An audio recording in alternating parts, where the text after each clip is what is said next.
Hey everyone, welcome back to the Ceres podcast. I'm Stelios and this is episode 232. Today I'm joined by Robert Furey, Managing Director of Florigo UK Limited. In this conversation, Robert and I dig into how fish and chip shops can stay sharp in a shaky economy, especially the balance between smart cost control and still investing in things that actually push your business forward. We talk about why some operators often hit pause while others stick to long-term plans, and how replacing tired, aging capital equipment can actually save you money through better efficiency, reliability, and easier servicing. We also get into pricing confidence and value perception, the right way to approach click and collect and delivery, and some of the essentials that far too often get missed. For example, insurance details, servicing schedules, and what's something that's become very important, fire suppression compliance. And finally, we look at where range technology is heading and what the QBTEC acquisition of Florigo, Hegro and De Kuiper could mean for the wider market. If you want to know more about Rob's history and coming into the industry, then we have an earlier episode that's worth going back and looking at. Before we jump into today's episode, a quick thank you to today's sponsor, Ceres Heavy Duty Cleaning Products, built to keep your frying range running smoothly and keep your commercial kitchen absolutely spotless, safe and running at their best. First up is the newest edition, the Ceres Heavy Duty Descaler. It destroys limescale fast, it's safe on stainless steel and delicate parts, and it's odourless, plant-based and antimicrobial, so no fumes, no mess, just great results. Then there's the original, the Ceres Deep Fryer Cleaner, a non-caustic formula that cuts through stubborn carbon, grease and that sticky icky polymerization. It extends your fryer life, no doubt. It improves oil quality and restores performance. The bottom line of it is, the cleaner your fryer, the better your product. Fryers that you can actually be proud of. And finally, the Ceres Heavy Duty Degreaser, professional strength, non-toxic, non-caustic, and it slices through the toughest grease. Ideal for commercial kitchens, fish and chip shops, food production environments, no gimmicks, just maximum results.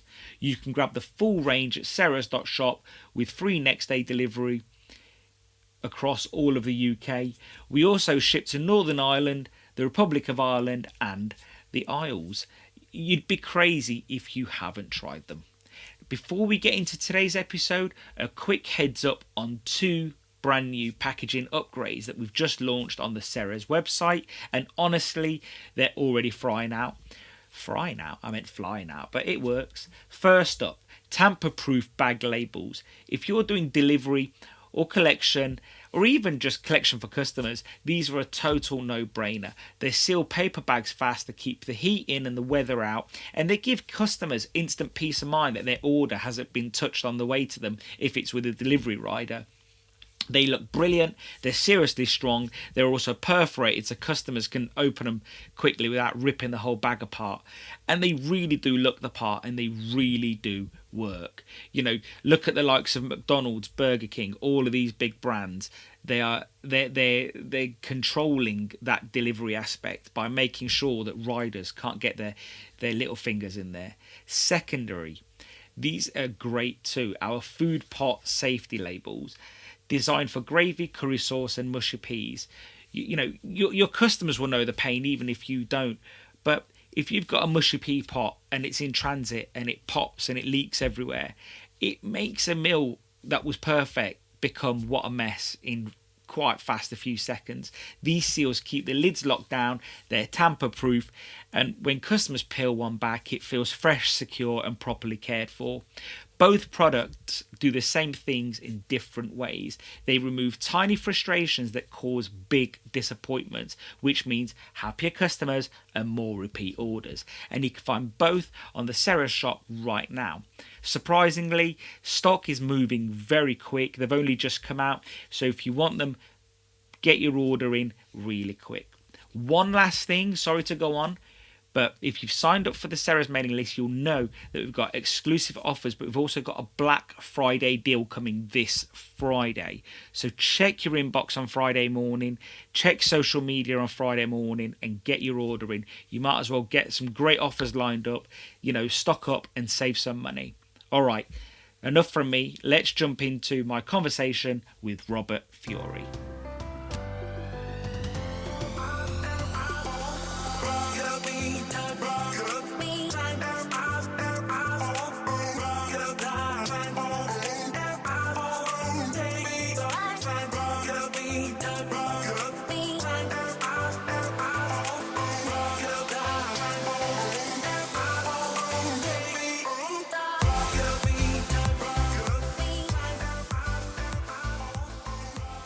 Rob, welcome back to the Ceres podcast. Good to see you, Stelios. Can you believe that the last time we did this, the first time we did this was in 2021, June, and episode 97. It's like, if it just feels like it was so long ago, but I think, was that just in the middle? No, towards the end, we were coming out the thick end of COVID by that point, June 2021, maybe? We dipped in and out, and I think we were just starting, we were coming out and feeling confident that it was dealt with. Yeah, it felt a bit like that because we did that one face to face, and I think we were just hoping it was all behind us by that point. But I think at that time you sort of think, well, nothing like this could ever happen again, or well, not so much the pandemic talk, but the economic cycle. And actually, like anything, you just sort of figure out that the economy does sort of just go around in cycles. You're a bit older than me, so you've seen a few more of those cycles. I have indeed. Not that much. No, I was going to say, I don't want to say not that many more cycles. I'm trying to be complimentary. But no, it is interesting, like with all the sort of headwinds going on, like at the moment. And you try not to get overly political every day and become angry and ranty, but I think that I was chatting to someone today about the upcoming budget, and I said one thing I don't mind about the budget is that it affects everybody for the most part. Like, if you're all sort of in the same boat together. Like, if wages go up, then it goes up for every business. Yeah. So I do think that's one good thing. And I think for the most part, smaller business tend to do better out of budgets than larger business. They always seem to get absolutely trampled on for the most part. I would tend to agree with you, though. I'm sure there's quite a few small businesses that would have a lot to say about that. I'd agree with that too. Yeah, I'd agree with that.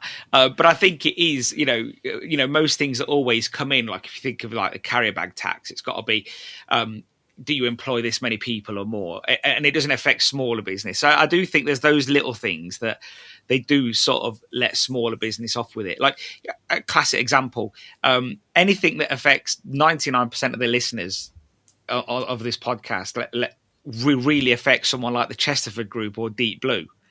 And I think people don't realise that sometimes they don't get fair representation in our industry anyway, because they're so big. And compared to the average chip shop who's singular or maybe got 3 sites. And so, yeah. I think we tend to naturally assume as an industry, it's just one small corner shop. And I think the industry is changing. I think you are having bigger, more competent, large operators develop. And they are really moving the industry forward. Yeah, which is a good thing. I'm seeing a lot of patterns of that happening. But from your point of view, how does the economic outlook look to you? You see it from a slightly different angle to me. You're selling larger products, capital equipment. I sell everyday stock, essentially. So we see it slightly different. How do you see it? The larger operator plans his purchase and he plans the write down of that asset over a period of time. The economy will go up and down, but the economy will be relatively constant, if that makes sense. So they're less, what's the correct terminology? They're less affected by what statements might be made in a budget. The budget will come. There will be another one in 12 months' time. They have a business to plan for. They have a structure, and they will replace their ranges, refit their shops in line with their plan for moving their business forward. And it's less affected by external factors than, say, a smaller business, which has a tendency to make it a bit more personal, if that makes sense. Yeah, I guess in that respect, like, so the way to sort of break that down then is that someone's not looking outside and thinking, you know what, I've got this. We'll just talk about ranges here because you're a range guy. They're not looking at their range and thinking, I've got this clapped out shitty range here, but I'm not changing it because the economy is bad. They're probably looking at more so, well, actually, I need to improve this business. Here's where I want it to be. I'm struggling with capacity on fish or chips. I need to upgrade my frying equipment. And that's sort of the difference, that they're making an internal decision rather than a decision based on what's happening outside. Agreed, very much so. And for me, that's the decision I've always made. Like, we'll try to anyway. Try to look at what's happening for me rather than, because, you know, someone said to me today, they rang me this morning. I was like, "What are you doing?" And they're like, "Oh, I'm watching the news." I was like, "What watching the news for?" Like, it's utterly depressing watching the news every morning for 3 hours. Like, and I think that probably helps me make more optimistic choices in my life because I'm not depressed because I was watching Sky News for 4 hours, you know? So like, I think that if you're sort of like, if you're on, and you know, removing some of these news cycles from social media, so if you're reading every day that it's doom, doom, doom, doom, and let's say your business is doing okay, given the circumstances, it will sort of determine how you make your choices if you think that the world's fallen apart outside. Well, a good example of that was the last budget. Rachel Reeves loaded stamp duty, which national insurance to most people, but they loaded the employer's stamp duty. But that was loaded across everybody. So actually it was an even playing field. If you're competing with a chain restaurant, or you're competing with a pub, or you're competing with another takeaway, they all got loaded the same. So that shouldn't affect your moving forward with the growth of your business and how you foresee the future and your plans. But it did with a lot of small shops. They just held back. And that always fascinates me. Larger businesses, if they've got the money set aside, they will continue with their expansion program. So yeah, a friend of mine, an acquaintance more than a friend, you know, we meet up every now and then for coffee. She's probably got 23, 24 McDonald's franchises. And she said, like, they have a plan for all capital equipment. And if something breaks sooner, it gets investigated. Because it shouldn't really break sooner, but it happens, you know, like anything, things happen. But she says a bank of fryers is approximately 7-year life. Yeah. So, yes. And she said if it goes sooner, they invariably know, and this isn't a plug, I know people are going to roll their eyes at this, they invariably know they haven't been boiled out correctly over the course of those years, that they've missed scheduling, or no servicing. And you could relate to that, I guess.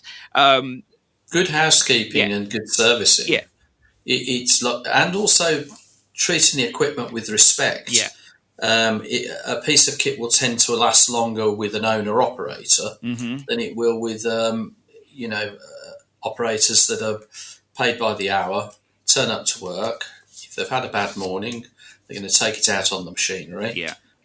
Where the owner operator will think, I've spent a fortune on this. Yeah, I want to make it last. Yeah. I will polish it. Yeah. I will love it. Yeah.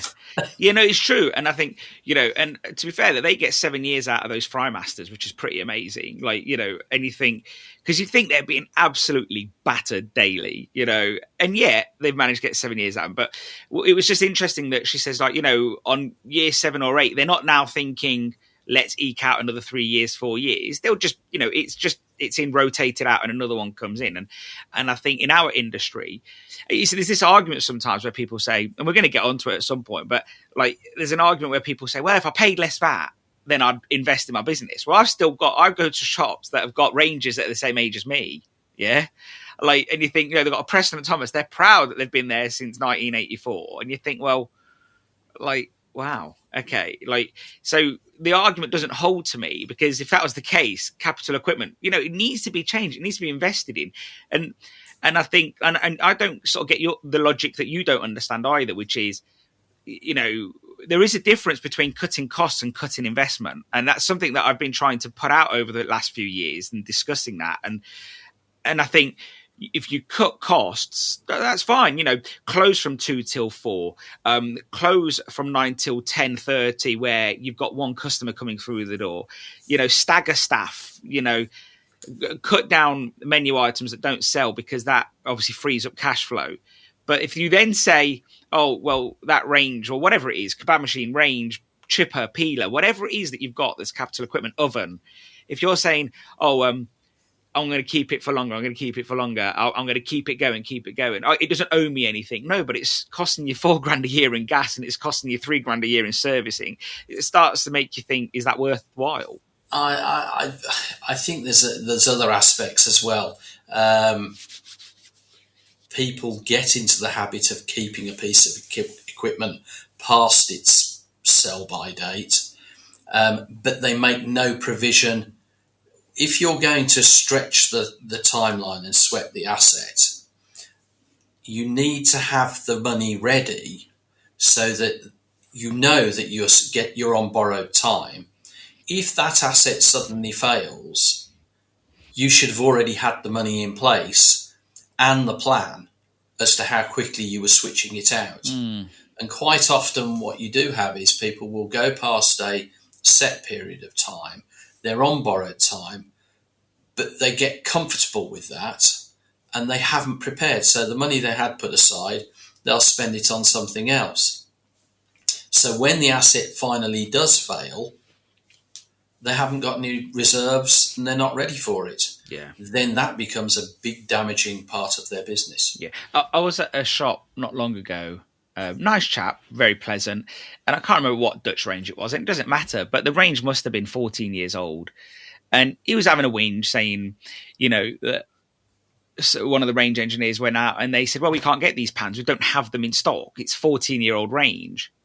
And he was like, well, I think that's unacceptable. And I'm like, well, actually, it's 14 years old, though. And technology changes and there's less of those ranges about. And you think, well, you're not going to hold stock at that level. It's like, if I went to BMW with a 14-year-old BMW and my manifold had gone, they're not going to say, 1 minute, we've got one of those on the shelf right now in a pile of other manifolds that are all made for that 14-year-old 3 Series. It's just not going to happen. So no. I think, he said he could get one in the end. It wasn't a problem. It was just slower. It was like 2-3 weeks to get it from wherever it needed to come from and such and such. And I was like, I don't really see the issue given the fact that you have something that's as old as that. And I think,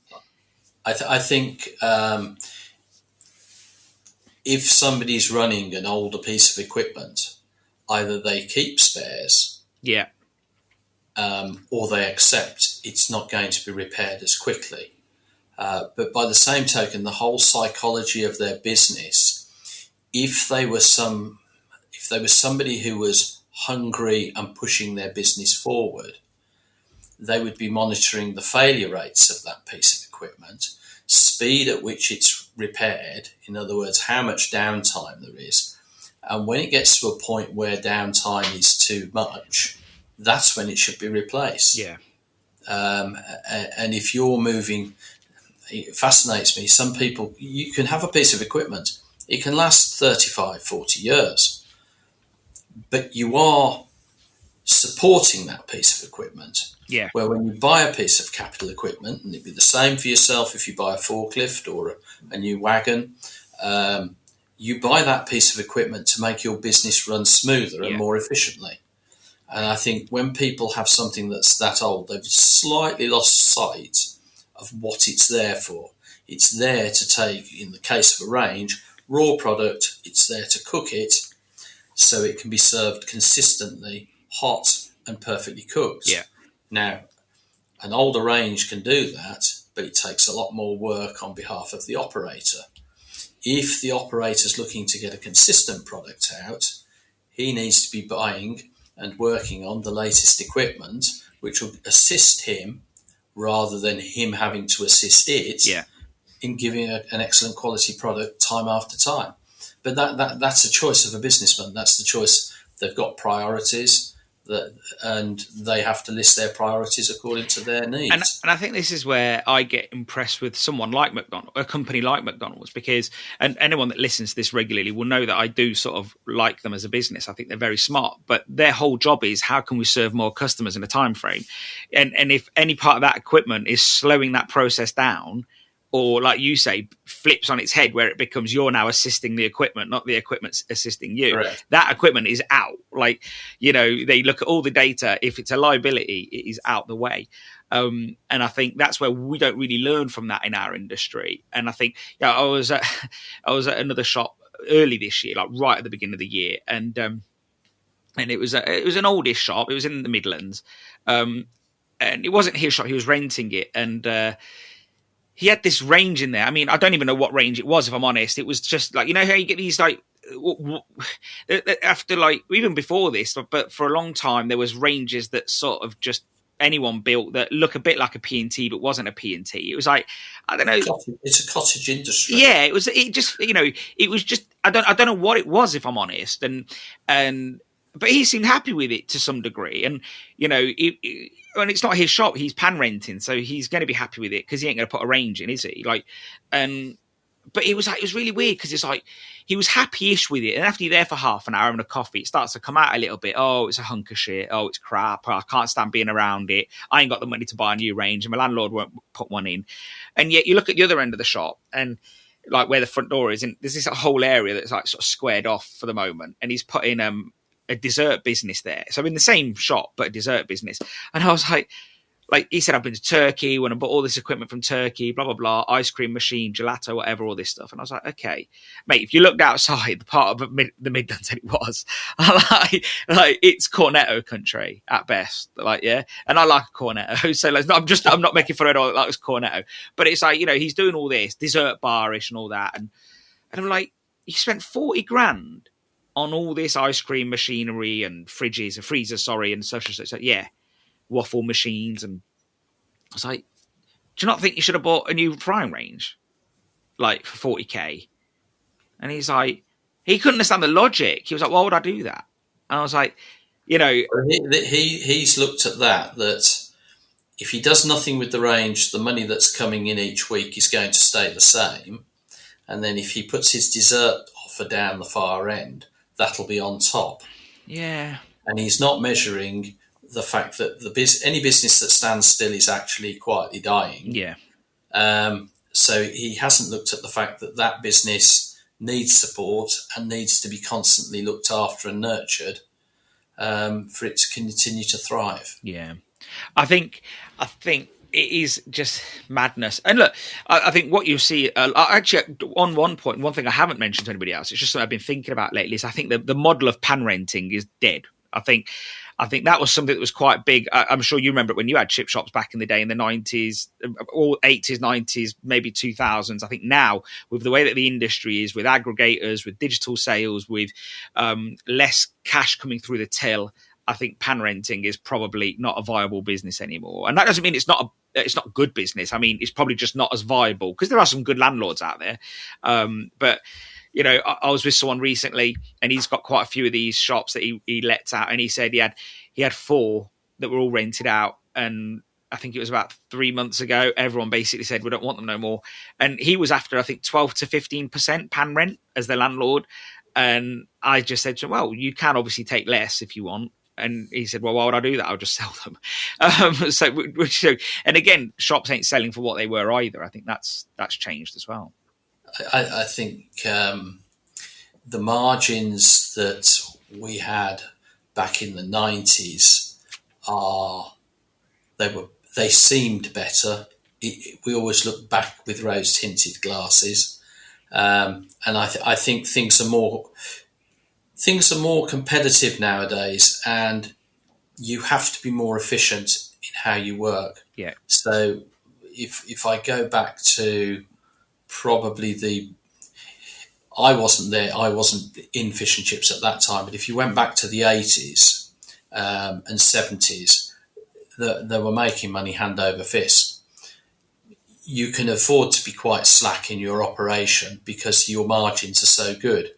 And I think what's happened food certainly across the board, and that's not just fish and chips, whether it's in the supermarket post-COVID, whether it's buying the food from the supermarket, the veg shop, the butchers, different types of takeaways or restaurants, food as a resource had become really cheap.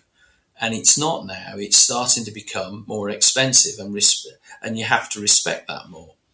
So you need to be looking at different ways, those little improvements that affect the overall percentage across the year, which is what a larger company would do automatically. Yeah. It's how the British cycling team have won all these awards. It's not because they had a super person or a super bike all of a sudden. It was little improvements. What can take a fraction of a second off here? What can take a fraction of a second off there? And that combination of all those little improvements makes the performance win. And I think that's the fallacy that we all do in business sometimes. We always say, I wish I had this one big thing that would transform my business, whereas actually it is all those lots of little things. And correct. And it's so that I remember it back to the first podcast I did with Fred Capel. Well, I say the first, it's the only one I did with him. It was years ago though. It was like season 2. So what's that? Like, say 6-7 years ago. And I remember him saying, everyone thinks it's one big thing that I'm doing, but he goes, it's every day. It's all those little things that make, very much so. And I think how do you keep everything running smoothly? And I think you've got to think of, efficiency or any business is more like, it's more like an orchestra rather than a DVD player. There's lots of little things that are constantly moving. And I think we just think, well, I put my CD in, I press play this morning, it didn't just play. And, so it's a crap analogy, but nonetheless, like the point is that there are lots of moving parts.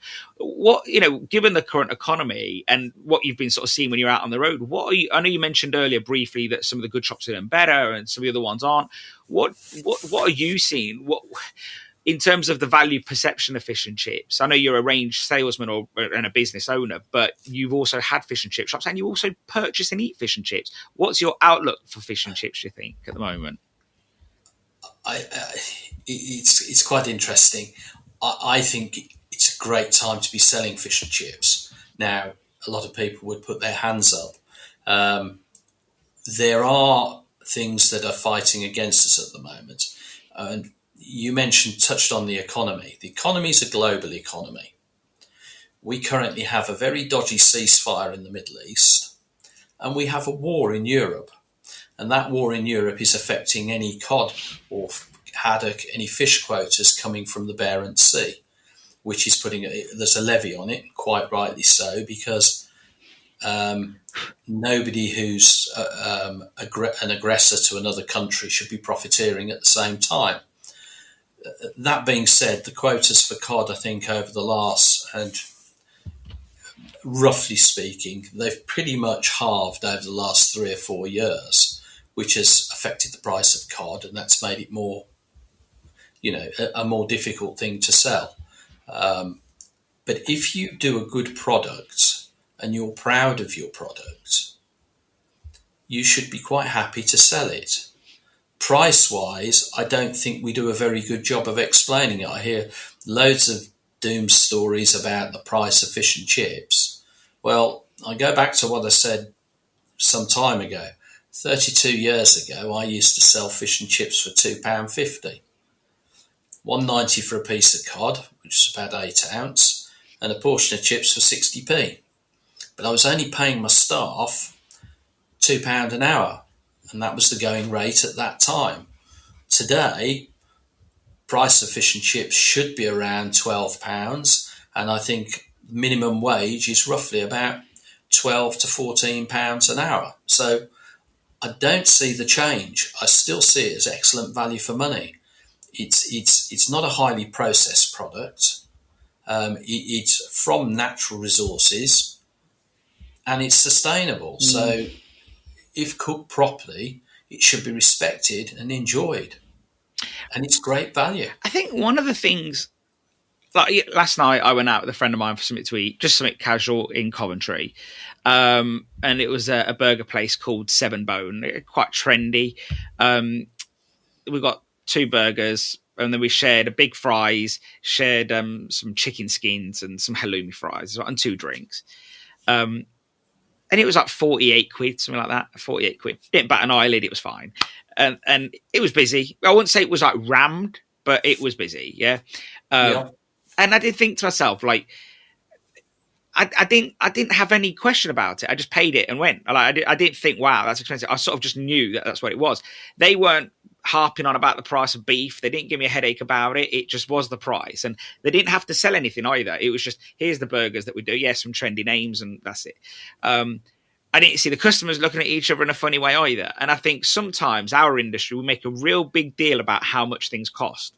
Yeah. And I wonder if we have this almost like a negative cycle where we talk about we Nine talk times about out of 10, when fish went up post COVID, well, through COVID and so forth, the biggest problem was the operator. The operator felt guilty. The fact he'd been selling it for the thick end of nothing for so many years, he felt guilty about putting the price up. He didn't get a lot of pushback from the customers, and interestingly, if it was delivered, he'd get no pushback at all. Yeah. So I think there's more. It's an inbred psychology within fish and chip operators that we've put an extra 50p on it, because they're used to putting 10p on it at the end of the year. The reality is, if it's doubled in price over the last X number of years, that price needs to be reflected to the customer. Yeah. Because otherwise you'll go out of business. Yeah. When I was younger and I worked for my dad, like, I remember him putting price up. It was trivial. It was just like, hey, we're putting price up. Like, it was almost like, why not? It's been a year. And I think for so long in the UK, 15 to 20 years, the incremental value of increases was just so minimal. Like, food prices were so stable for so long that he felt like he was just doing something for fun. It wasn't an issue. And then I think what's probably changed post-COVID is the fact that you're putting up prices because you need to put up prices rather than you feel like it. And a bit of minimum wage here and a bit of this, that, there. And I think, so you're right. I think there's some truth to that. I think one of the downsides of this industry more than most, and I think you look at Greggs, yeah, do they go out there and say, we've put up all our prices? They don't. Now, a third party may do it, and that might have been instructed by them. It might be a clever play that they've got someone else to do it and they're just responding to it rather than actually telling people firsthand. McDonald's don't, KFC don't, Burger King don't, all of these companies don't. We did a bit of research early in the year and we found that KFC, it was about 7 different items at KFC had all gone up. Because everyone says in our industry, chicken never goes up. And yet KFC, across about 9 menu items, went up from 65 to 75% in 5 years. And you think... That'd be right. And yet, they're still fairly busy. I know there's some KFCs that aren't, but for the most part, they're doing really well. Why is it? Because they've stuck to their guns. They're for the most part, as consistent as they've ever been. And if it's crap where you are, then it's crap where you are. But that happens. I've always found with KFC that it tends... You know more about chicken than I do, I think. But I think with KFC, I found that the busier the location, like a service station or something, the fresher the product, the better it is. Well, you'll know from working with your father and anybody in the fast food industry, the more you're turning out, the easier it is. You're not keeping it, you're not second guessing when it's going out the door. You're just concentrating on cooking. Volume is king. Yeah, absolutely. Yes. Yeah. And that makes the products better because it's turned over quicker. It's just an easier operation. Yeah, absolutely. And, you don't have to think too hard when you're throwing out product hand over fist. Like you just basically the biggest problem you've got that day is, has it drained for long enough? Yeah. So, but no, I do think one of the things we could learn from these groups is that just don't shout from the rooftops that our prices have gone up. Just focus on the offering. Make sure your stall is set up correct. Make sure your product is fantastic. But I do think the minute you start shouting that our product's more expensive, like, for example, just before fish and chips was breaking the £10 barrier, if you're going out in the news screaming that our fish and chips are going to hit £10, already there's a subset of people that are saying, you know what, I ain't going there. Why should I pay £10 for that product? I can get it for £7 elsewhere, for argument's sake. And then, so you've already put off people that might have come in. And then you've got people that do come in and maybe don't have a great product and now ultimately blame it on the fact that you have, cut costs somewhere because fish and chips is dearer. And I think you end up setting your stall, and some of the shops that I know are still doing really well are the people that haven't really shouted about their pricing. But pricing has gone up, don't get me wrong. But at the same time, they've just focused on their offering, make sure it's still great. And I think the media do always come for fish and chips because it's the red tops, isn't it? They love it. The Mirror, the Sun, all of that lot. Oh, the country's gone to pot. Fish and chips is 12 quid now. Like, it's just like, but I don't know.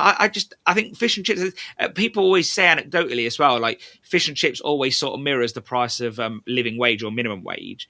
Well, Yeah. if that's the case, then what's the problem? Like, I don't really see the issue. Like, No. It's, when Rachel puts up minimum wage, I see it as an opportunity for fish and chips to go up. yeah, absolutely. And I was chatting to someone the other day, and he says he's thinking of putting up his prices right now, like just 10, 20p across the board now, nothing significant. And then that's a nice sneaky one just before Christmas while people are feeling flush, usually traditionally flush anyway. And then April time, when if whatever happens in April, we can have another one by that point. And I think, I think we forget that actually if they do put up living wage, that does happen to every business. As much as it's not nice, and this is why to some degree it is inflationary because every business has to do that. But very much so. Yeah, but moaning about it from the sidelines never really, it doesn't help anything. But anecdotally, you see how there's this value perception of fish and chips that I think is perpetuated by us lot in the industry, but the consumer will go spend 6-7 quid on a flat white from Starbucks. We've discussed this before. There's a massive jacket potato craze. I know you're not a social media person, but your kids would probably know there is. I know they're not kids, but they're young adults. But if anyone spends longer than 5 minutes on YouTube or whatever, there's these jacket potato places, Spud Guys or whatever, and they're selling jacket potatoes for like 9 quid, 14 quid, 15 quid. And then if you go Five Guys for a burger and a fries, you're in for 20 quid without a drink. And yet our industry, and I don't know if it's something we perpetuate. It is. Yeah. So it's a self-fulfilling negative cycle then, isn't it? Yes. Very much so. So I do often think like that as an industry, we are slow to change. We always talk about how we're so fast changing and fast paced. I don't see that. I don't recognize that. I think we're almost dragged moving forward sometimes. I think an example of that's probably delivered food. Yeah. I was in a shop the other day. Over 50% of their product is delivered. Yeah. Now, the approach of most shops, if they were busy, was, well, they come and queue. I haven't got time for the delivery. But if you don't make time for the delivery, that queue eventually will disappear. See, one thing about deliveries, I'm quite split on it. I think that pre-COVID, I remember shops said, I'd never do delivery. Food doesn't travel well. And I'm like, well, how does your customer get it home? Yeah, so that was always my argument at the time. Like, well, your customer gets it home okay. I'm sure they're all right with it. And then there was people that pre-COVID that were doing deliveries successfully. And then obviously post-COVID, a lot of shops have just like, we need to do it. And that's fine too. I think one of the problems I've found is that the delivery business model probably hasn't been done right or applied properly from the beginning. And I think that's where some people feel like, I hate this fucking thing. I don't like it. It makes me lose money, and I knew some shops at the beginning, and over COVID, you did what you did to get by, but I think when some shops were like doing delivery through Just Eat and not putting any extra margin on it to cover the cost, I was thinking, well, that's just bad business. You know what it reminds me of though, and although it's pre my time, the story predates me, but I've heard about it from my dad and everything. But he says it's very much like when VAT was introduced. Everybody was scared to pass it on, didn't pass it on, allegedly swallowed it, and then moan about VAT for the rest of their life because they're still moaning about it now to some degree. A lot moan about it now. And then when really, if it was applied back then, would it have been a problem? And it's a bit like, well, if you just took on Deliveroo, Just Eat or whatever, and you're deciding not to pass on that 36%, 24%. I think the first thing is do click and collect. Mm-hmm.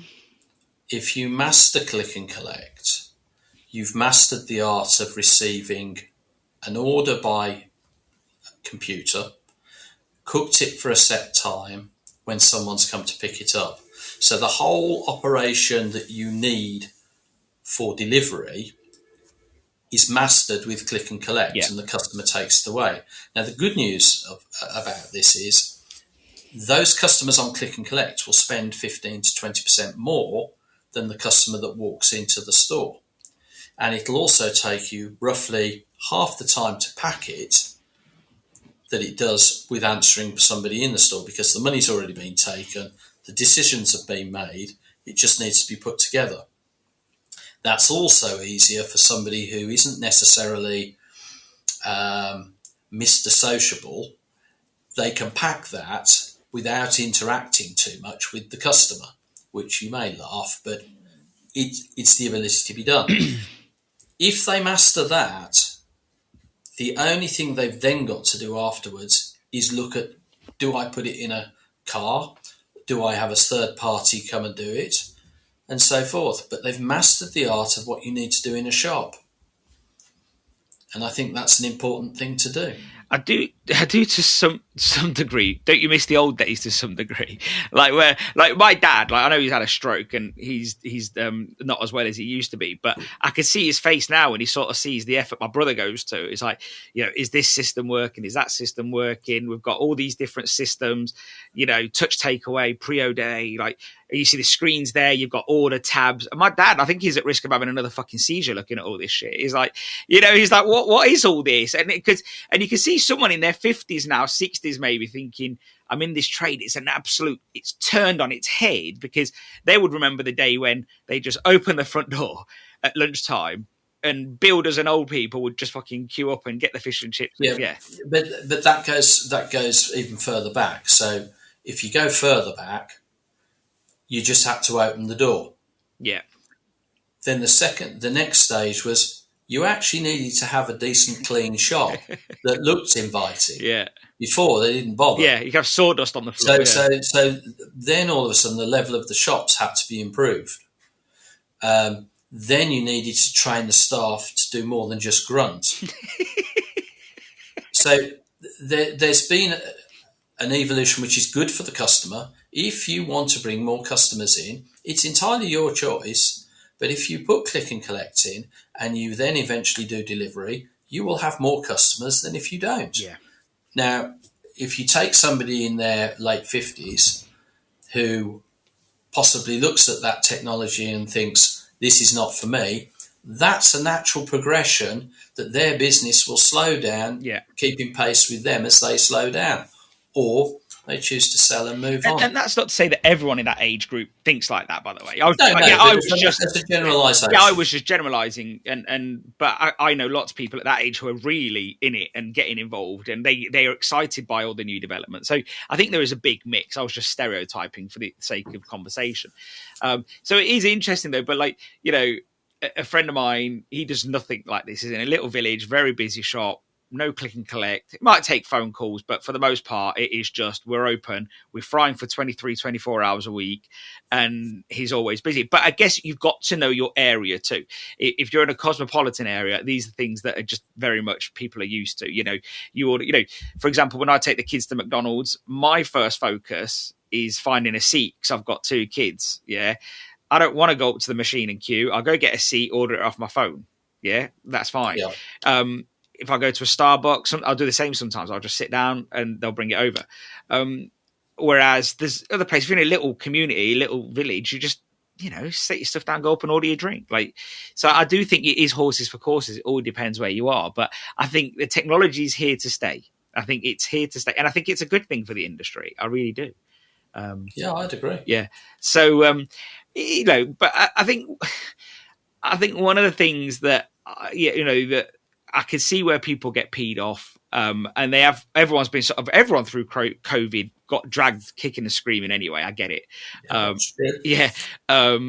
at least there's a business on the other end of it. I think that's really important too. I think there's with COVID, I mean, certain companies really thrived, others didn't do so well. It was down to how the operator chose to move forward with that. You've got to remember though, for what the best part of I reckon it was 6 to 12 weeks. Nothing was open except for fish and chip shops. Like, Yeah. you know, It was a marvellous yeah, opportunity to reintroduce people to fish and good chip. old Yeah. fashioned fish and Yeah, chips. and I think that there was McDonald's still weren't open, Indian takeaways, restaurants weren't open. I know a lot of businesses, Italian restaurants, where a lot of the staff went back to Italy and thought, I'm just going to go to Italy for a bit, because why not? And actually, Italy, obviously, because COVID started a bit earlier, a lot of family members were passing away. A lot of people from over here wanted to go visit those family members or spend time with their family. So I think we were fast out the gates as an industry. Like, we were like ready to go. We wanted to open, get sorted, and get on with it. And I give a lot of credit to the guys at Chesterford Group, because I think they did sort of lead the way in that respect. Like, I remember talking to them a lot over those days, Paul Goodgame and James, and more so Paul. And they were like, we can't stay closed. Yes, we might get furlough and we might get this, but that's not a business to us. That's bringing everything down to standby mode, and we can't have a business that's in standby mode. So we need to get back up to running, even if it's at half capacity. And I remember them doing it. I remember the messages I was getting afterwards saying, Chesterford Group are reopening. What do you think? Can I do it? And I was like, well, yeah, why not? Just, so we then get them on the podcast. He's doing articles. And to be fair to him, he didn't have to help people get open. And I think that just shows he was very much like, we need to, as an industry, be out there, like running through these hoops and, getting back open. Very much so, yeah. And I think, and I think we showed people how resilient we were, but it feels like it was so long ago now. Like, and I don't miss it at all. So I've always had. I think we're in a period of. I think it's fair to say we're in a period of uncertainty or downturn or whatever you want to call it. We haven't since COVID. We haven't. Since those days, the economy's not been smashing it. It's not been gung ho. But I've been trying to write an article for some time, and it's one of these things that I start and stop until I pass my thoughts. But can you enlighten us a little bit about, and we touched on it a bit earlier, but it's still here that I want to go into it a bit deeper. The difference for you between investing in capital equipment and cutting back on costs. Because I think, for me, our industry still very simply looks at those things as the same thing.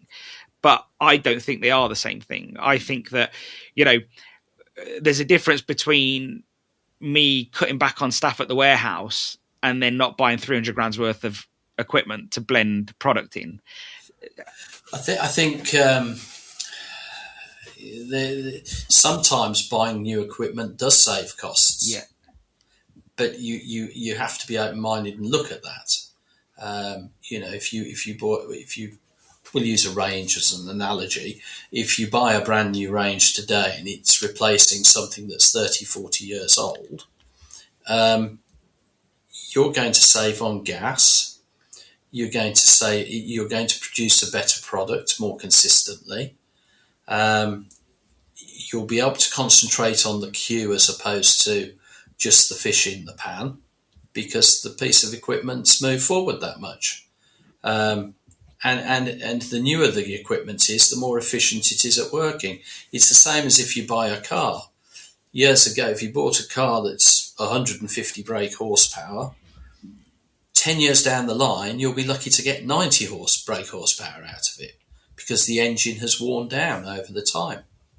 So, you need if you're looking for efficiencies and cost savings, there is an argument to look at the shop and go, is this fitted out in the most effective manner for our business today, as opposed to our business 20 years ago?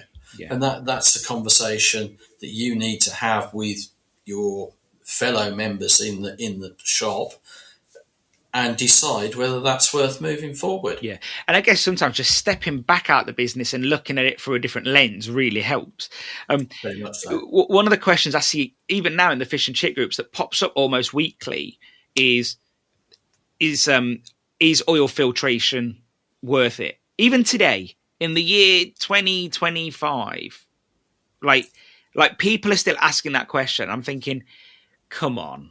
Oh, is it worth the £1,500 if they're buying a standalone one? I don't know how much they are. I'm just guessing. Whoever's listening to this will correct me, no doubt. Let's say it's 2K. Is it worth it? And someone goes, and you always see the odd comment, oh, just throw a bucket of chips in and serve the chips. And I'm like customers are so fickle now. Yeah, like consumers are so fickle that you're actually proposing throwing in a bucket of chips, which was like an old-fashioned technique. Don't get me wrong. Like, well, that was how you clean the oil, but unfortunately, the customer expects a clean chip, yeah, not any carbon bits off the bottom of your pan. Yeah, absolutely. And so, two things need to have changed. One is the potato lad needs to avoid the spuds properly. Yeah. Secondly, you need a clean pan of oil to put the chips in, and that needs to be a clean product that comes out free of any batter, free of any debris, and that's 50% of the product. And that, if you're doing fish and chips, they need to be clean chips. And if they're a clean, immaculate chip, less of them doesn't hurt so much. Yeah.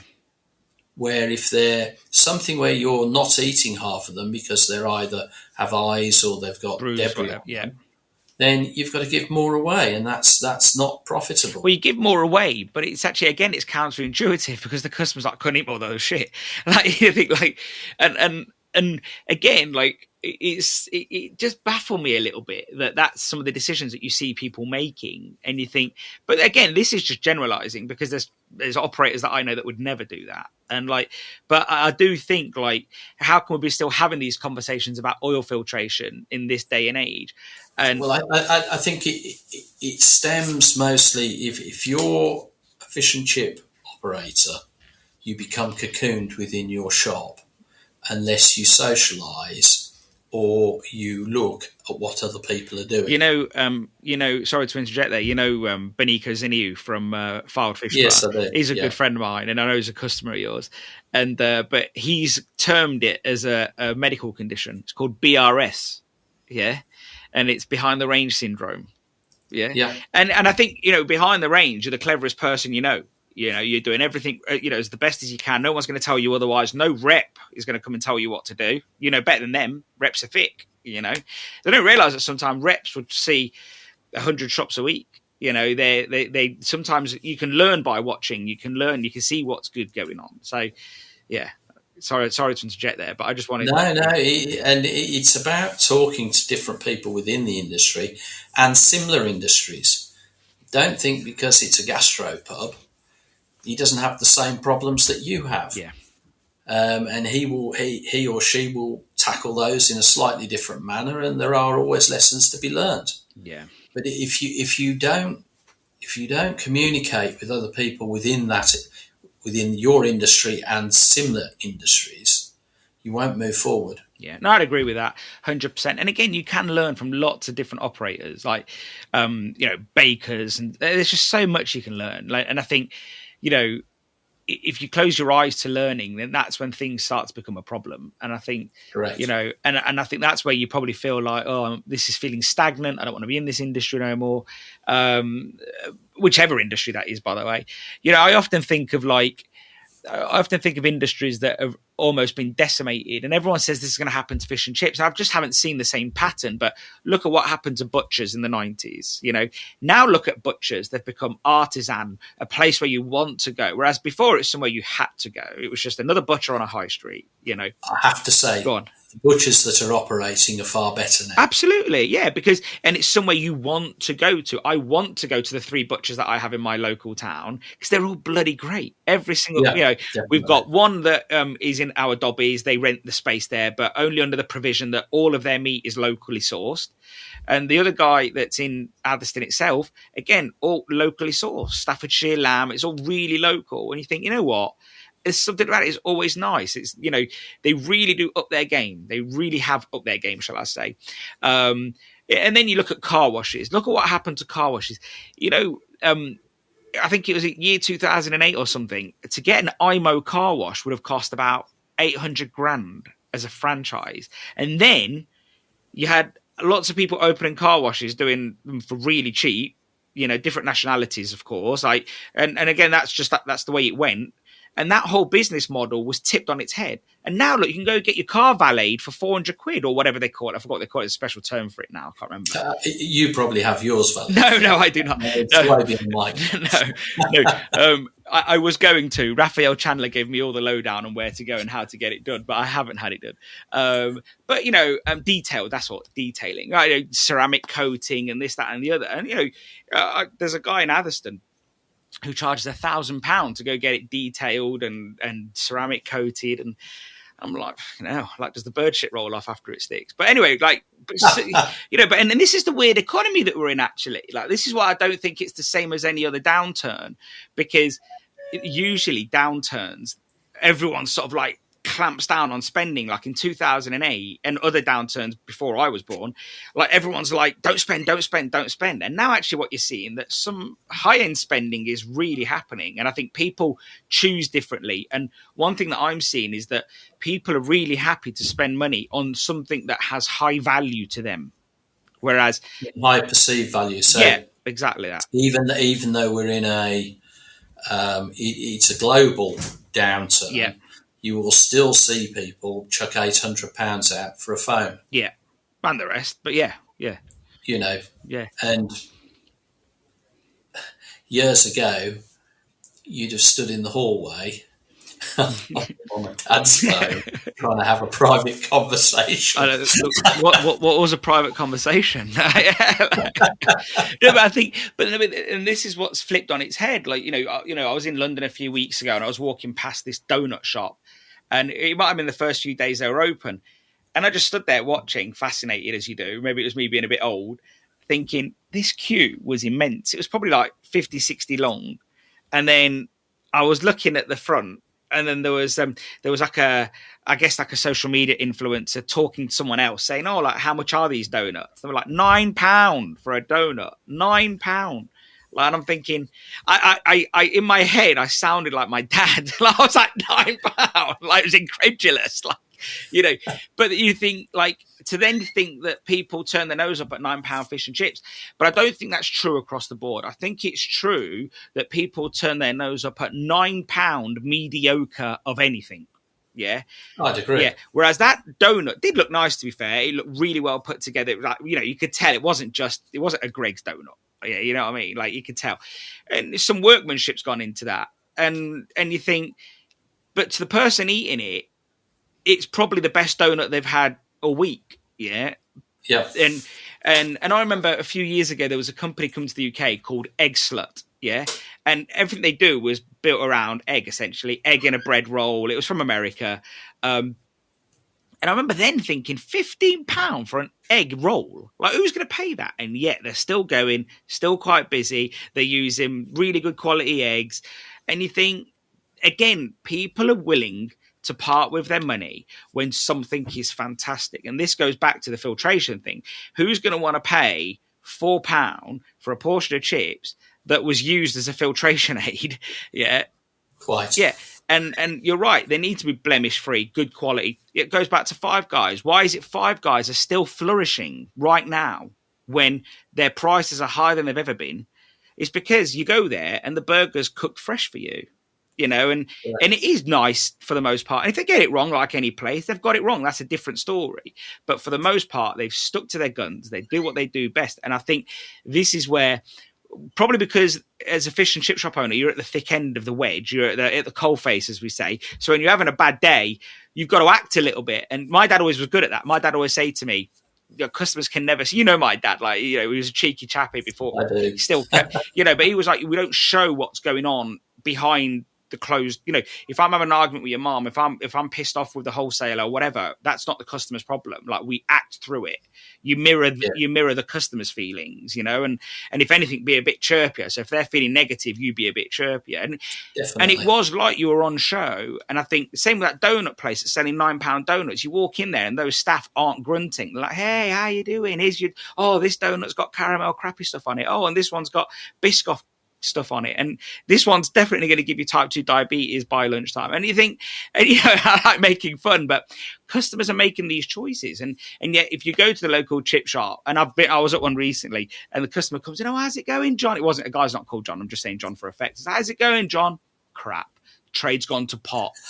Like, and like, and the customer was a bit like, man, I didn't want to come here to get, like, I've got my own shit to deal with and you're making me feel depressed. And I said to the guy after, like, maybe that's not, oh, he knows me. And I was like, yeah, like, that's not right. Like, you know, and he goes, now they all know me. He goes, like, they all know that I'm like that. And I'm like, I can guess if you're saying it in jest, like there's a bit of fun there. But if you genuinely are fucking pissed off and you don't want to be here, then that's not going to do you any favors. And honestly, you deal with capital equipment and capital loans all the time, I'd imagine. But I was talking to my business manager recently, and he said to me, Stel, because I went to this fish and chip shop, because I won't say who it is because you'll know them definitely. And I was like, okay. He still wouldn't tell me who it was. He goes, I walk in, we're sitting down, having a cup of tea. I said, how's trade, guys? He goes, bear in mind, they've got me there to ask for a loan. Yeah. He goes, how's trade? He goes, and they went on like for about an hour and a half of just how depressing the job is, how crap it is, how there's no margins, how it's not like it used to be. So then they say to me, oh, can we have like 150k loan or whatever? I can't remember what it was. And just paraphrasing. And he had to decline them before he'd even applied for it. And they were like, why are you declining this? He goes, well, based on the fact that you're depressed and all this and all that about the job, like I've got to go back to my bosses who are going to say to me, how well are they going to be able to pay this back? Like, and you guys aren't really showing me growth plans. You know, he goes, now, if you want me to come back and we have another meeting and you sit down and show me growth plans and your excitement about those growth plans, he goes, then I could go back and kick it up the chain. He goes, but we get monitored now on all of this lending that I probably shouldn't give you a loan based on that. And I was like, you don't think of how this negative cycle is really affecting business, because if that's the mindset, then... Oh, very much so. Yeah. Like, I know if I rang you and said, oh, I'm sick of this trade, but I want to buy a new range, you'd probably say to me, sell up, go do something else that makes you happy. But you know me, obviously. But you'd be like, sell up, go, you know. And I do think there's that too. And I don't mean that negatively, by the way. If there's something, you know, if you're looking in the mirror every morning, you're really depressed, you don't want to do this no more, then really just do something different in any job that you do or any life, you know, like don't put up with misery. You know. Oh, definitely. You should always look. You spend a long time doing it, so you should do something you enjoy. Yeah, and that's you know the one thing I'd say about the industry, our industry, is you've got a lot of nice people in it. Absolutely. And, you know, they're salt of the earth, great people, and know how to have a good laugh. No, I go to one of my customers and I walk in, I put the kettle on. And he's like, go on, make us a cuppa. And I was like, oh, great, thanks. Like, you know, we have a laugh about it. Like, you know, so he's like, you know, he always calls me names as well. I won't repeat them here. But yes, but moving on. So, you know, another thing, a few years ago, I think it was after you, I had Paul Williams on the podcast from KFE. And it was, I think, and it was another thing that I was trying to pass out. And I'm convinced, and I'd like your opinion on this. I'm convinced that at any point, many fish and chips, many businesses, according to an insurance company, is probably uninsured. Like, I've seen great businesses that have had fires that were diligent, were having, you know, let's look at Magpie Cafe, for example. You know, they had 2 fires in the space of 2 days. They were having two range services a year because of how busy they are. And they were having 2 ducting cleans a year with certificates, everything above board, photo certificates, everything. And the insurance company still tried to stiff them and probably successfully did. Yeah. And if they weren't tenacious people with a bit of backbone, they probably wouldn't have got that business back open. And the insurance company would have gladly seen them go out of business. Yeah. And I think that's probably true for most insurance companies, if I'm honest. I think they're all fuckers when they can do. And then I was talking to Alistair from Seniors, who said to me at one point that he's got someone in his business that goes around all his sites to make sure that their business is compliant. And he said to me, Stel, he goes, you wouldn't believe it. Before I did this, when they first did the audit, we were probably uninsured. And he goes, and that's not to say we're bad business people. He goes that because the insurance stipulations are so firm now, and you could probably imagine why, because, you know, how many fires happened back in the day because someone put water in the pan and switched it on and just went for a cup of tea. Like, you know, so you can see why. But I think one of the things I was getting at was with some of these ranges being 40 years old, out of service, because you see groups where they're in the comments in the groups where they're like, oh, my range has gone down. And you're like, oh, who'd you use for servicing? I don't know. I've not had it serviced before. Well, there's a problem. So would you imagine that some fish and chip shops, or even any business really, with old capital equipment, could they be uninsured to some degree, even if they have a policy? I don't think they have to necessarily be old. At the end of the day, people have to. They need to look at. Most people don't read their insurance policy. That's true. And always a good thing to read it before you actually need to claim, and then you find out what you're insured for. Yeah. One of the areas that a lot of people fell foul of, most things went up after COVID, but how many people put the value of their contents up on their insurance for their business? Yeah. They probably didn't. And so what people aren't necessarily aware of, if that business is underinsured by 50%, the insurance company is going to pay out 50% of what you've insured with them. Absolutely. They're going to pay half of what you would have hoped they would have paid, let alone what it's worth. Yeah. So people don't look at that. They also don't look at small print. Have you had the ducting cleaned? And that all stems back from a Burger King going up in Heathrow back in the 80s, pretty much. Net result, you need to have your ducting cleaned. Now, there's two ways to have the ducting cleaned. One is somebody gives you a certificate and we all move on. But the reality is you actually need it clean. If it's clean, it's going to smell a lot better outside the shop. Absolutely. Where your customers are. So that's a plus. And that's about moving forward. On larger outlets now, they request fire suppression. Yeah. Now, a lot of fire suppression is fitted, but unless it's a gas-safe engineer that's fitted it, you're unlikely to have the gas interlock linked up to the fire suppression. If it isn't linked up, guess what? Fire suppression won't do its job. Because the fire carries on. The fire will carry on because it's being fed by the gas. Yeah.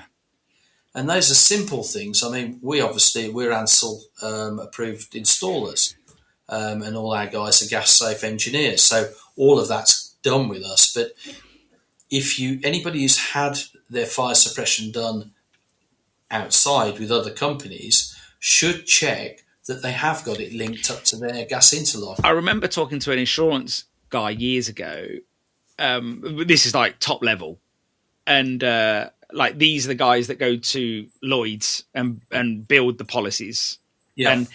And he said to me, he says, he goes, everyone thinks that having ANSEL will override the fact that you need equipment under it that, you know, might be able to go on fire. Like an old range, let's say an older range that's 30 years old is more at risk of going on fire than one that's 3 years old. I think that's a fair point to make. Yes, yeah, very much so. So he was saying that is not the truth, because what you just said, which is if it's not the interlock, it will carry on. So I think, and also I think now, if you I wonder, like a friend of mine's got a shop in a parade of shops, and the landlord basically said to him, I'm giving you 3 years notice. He's got a 20-year lease. I'm giving you 3 years notice, though. By the end of year 3, that from now, I need you to have ANSEL put in. Yeah. And he was like, well, you know, why? It's not on the policy. My insurance haven't asked for it. And he goes, no, it's my choice. He goes, I've got 4, he's got quite like 20 units that he rents out, this landlord. And 4 of them are, one's Indian food, one's Chinese food, one's chip shop, one's something else. And he said, I've told all of yous. He goes, anyone that's at risk of this type of risk, they've got to put ANSEL in, and or fire suppression. Because I guess it's different for each one. And he said the other ones that are at risk, like he's told them they've got to cover their risk. What different businesses have different risks, but correct. Yeah, and you can see why, because you know his insurance company is probably saying to him, you know, we want you to cover this. But there's a flip side which people don't think of. If I do fit it, if I have a fire, it's doused quickly. Yeah. Okay, there's an element of clean-up, but it's not as bad as you think. Yeah.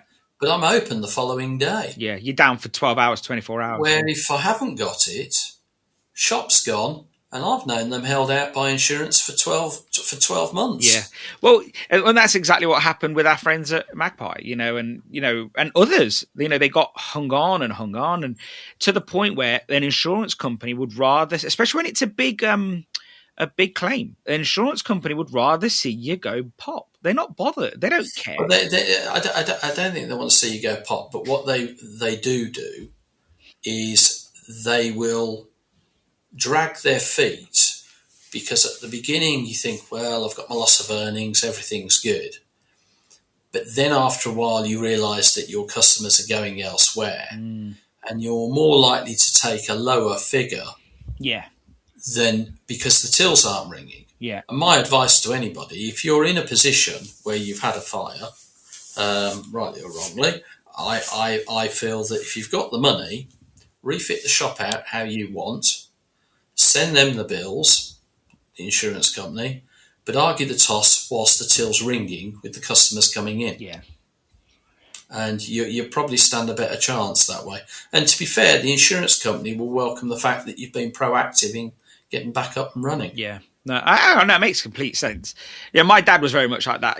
If I remember if something happened in the shop, we had a fire or something, he'd pay for it himself and just argue the toss later. His job was to get open. Correct.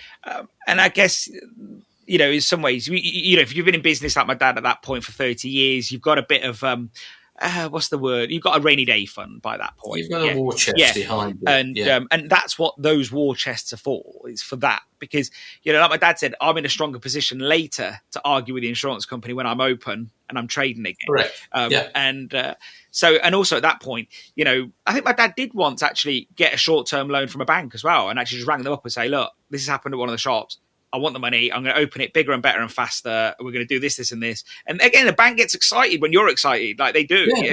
Definitely. And again, excitement is infectious. Like if pretty much. So. Yeah, like look, I can see you smiling right now. And so I think that but if you know what it's like when you're feeling a bit down in the dumps, that's time for a change. But I did think about this because the other week, again, I'm always thinking about these things. And there's a guy that rang me the other week and he basically said his insurance company won't give him the money for it. It was only one pan fire out of 3 or 4. I can't remember. And again, it's a really old frying range. I don't know. Look, at this point, a Preston and Thomas isn't a Preston and Thomas anyway. It's Trigger's broom, isn't it? Let's be honest. Because when was the last one sold that was actually made? What, 2005, 2006? No? I couldn't tell you. A long time ago, basically. The original company that was owned by the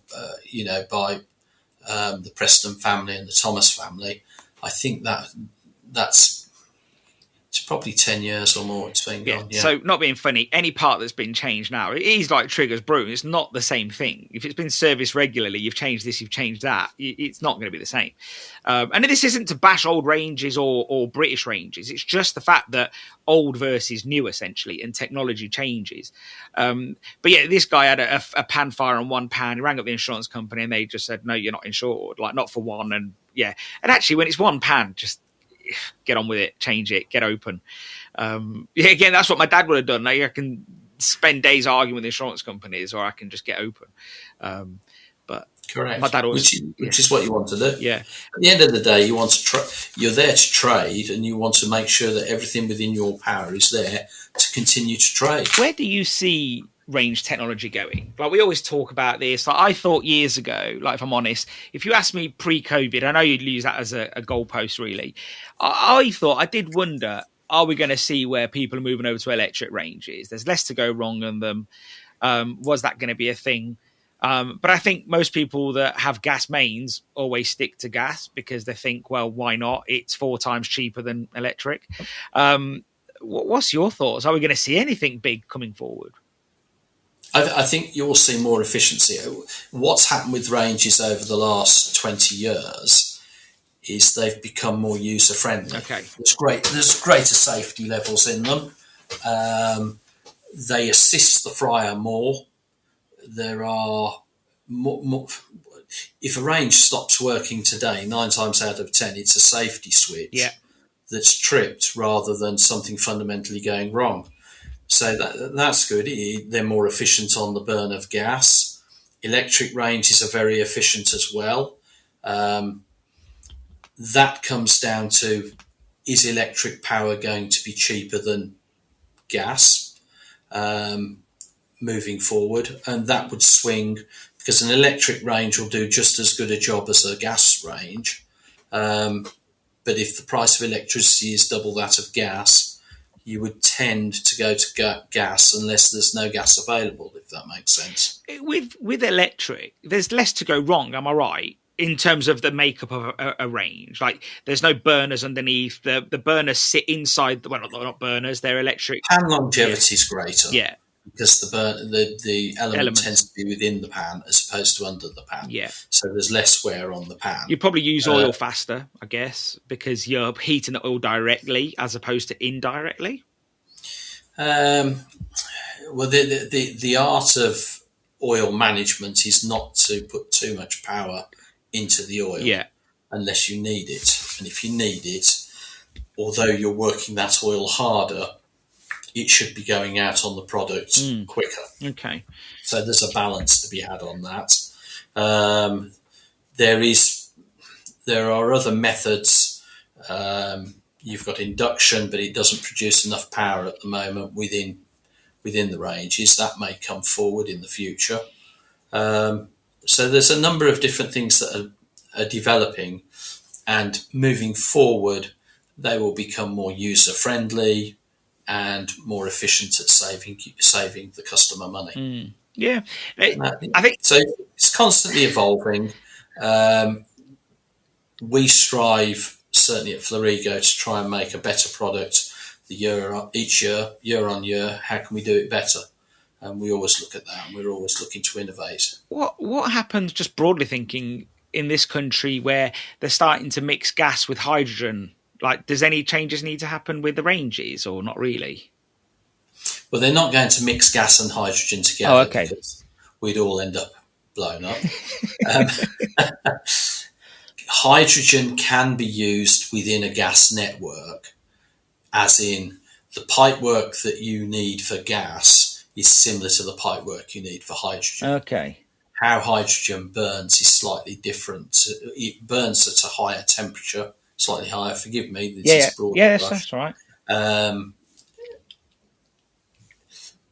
Certain gas appliances could possibly be adapted, but the flame on gas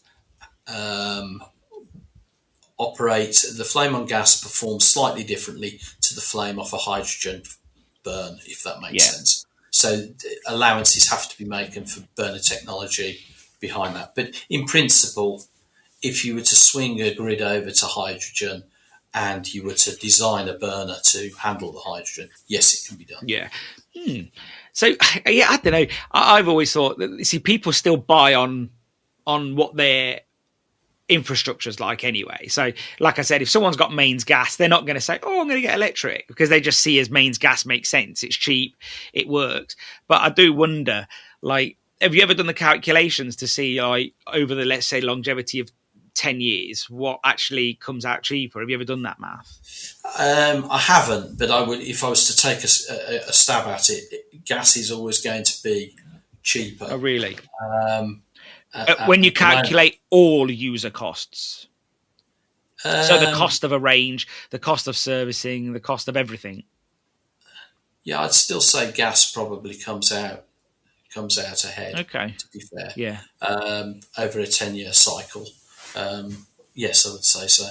It obviously depends. If you're in the middle of the North Pole, you'll need electric. Well, but again, that's or by definition, you'll need propane. Yeah, which will be bottled gas. But again, you do what those. Depends on where you are. Yeah, if you've got a lack of choices, you just do what you've got to do anyway.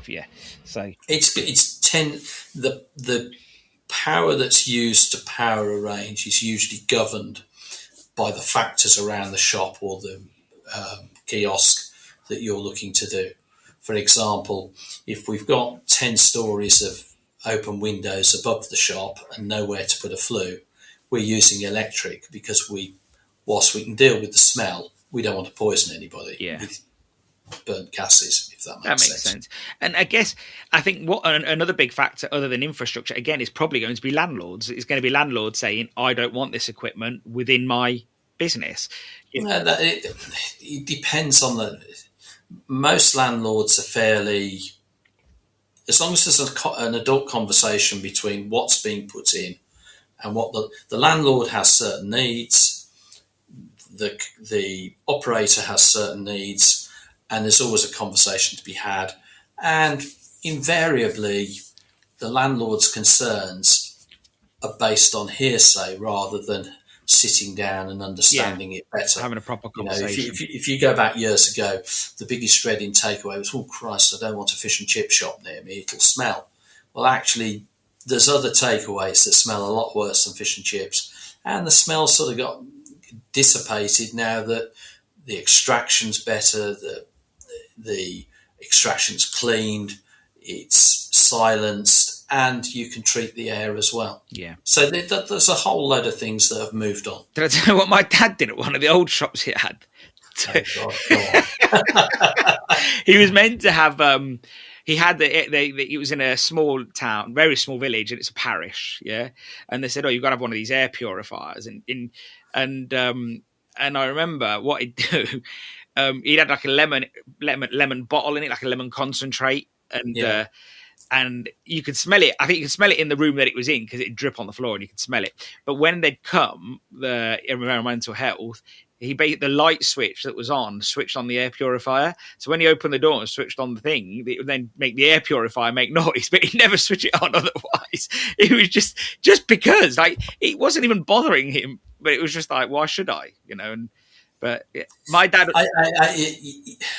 your dad, bless him, to law unto himself. But if you're an operator and the people next door are worried about the smell, if you mitigate that, those customers become your best customers. Well, my dad mitigated it by giving them free food. Like that. But I was like, imagine if they were happy. If he'd have spent a bit on the odor control, he could have sold them the food. He don't think of that. Yeah, he doesn't think of that at all. But I just remember those little things that he'd do. Like, and you think you're spending £100 to save 50p. You're like, what's the point? Yeah. And it's those things. You see that a lot. And my dad would always do stuff like that, make you laugh. Very much so. Very much so. Talking about technology, one thing I liked about, I didn't like about it, but one thing that good over COVID or after the period for 2 years after COVID was the super deduction. I thought the super deduction that the government did was fantastic. And it's one thing that I've always wondered why they've never done for a longer period. Just say, like, if you're buying new equipment for your business, whether it's an oven, it could be a car, if you've got a car business or whatever it is, if it's capital equipment for your business, having that 120% deduction, I think that's brilliant. I think that's a good reason for people to invest in their business because they're getting tax relief. I would agree, but I think you had one of your previous podcasts, people. COVID was an exceptional time. And I don't know, but I would hazard to say it probably cost this country about the same amount of money that the Second World War cost. Wow. In supporting businesses and supporting people. And it's not a long-term sustainable thing. And whatever they did from the super deduction and other tax breaks, we've got to all pay them back. And if you want a sobering thought, we only paid off the Second World War debt when Mr. Cameron was in power and George Osborne was the Chancellor. And that's not that long ago. I think that's got something to do with the fact that the Americans stiffed us on some of those loan rates as well, I think. Well, if they did or they didn't, at the moment, I think our loan rates and certainly government gilts are slightly higher than they were, say, 4 years ago. And that's a net result of us getting through something that was potentially could have been horrific, and dealing with that as a society as a whole. I just wonder, in a normally functioning society, is there room for something like the super deduction? And obviously that benefits me as a business that's always trying to grow and invest. I get that. But there is room for it, but they've got to find the money from somewhere else. So we can do super deduction, but that's 25%. Yeah, so the economy is that's fragile to some degree, that it's always got to be yin and yang. It's got to be something taken from somewhere.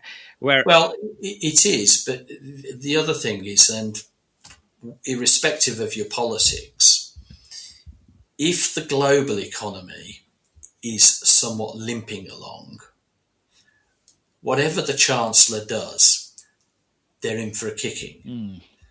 If the global economy is flying, it's very hard for the Chancellor to mess it up. A bit like a busy fish and chip shop then, isn't it, really? Yeah, he's a very small cog in the overall globe, and we're all interdependent. Yeah. And the interdependence is high. You can see that. Russia goes to war with Ukraine, price of cod goes up 35% because there's a levy on it.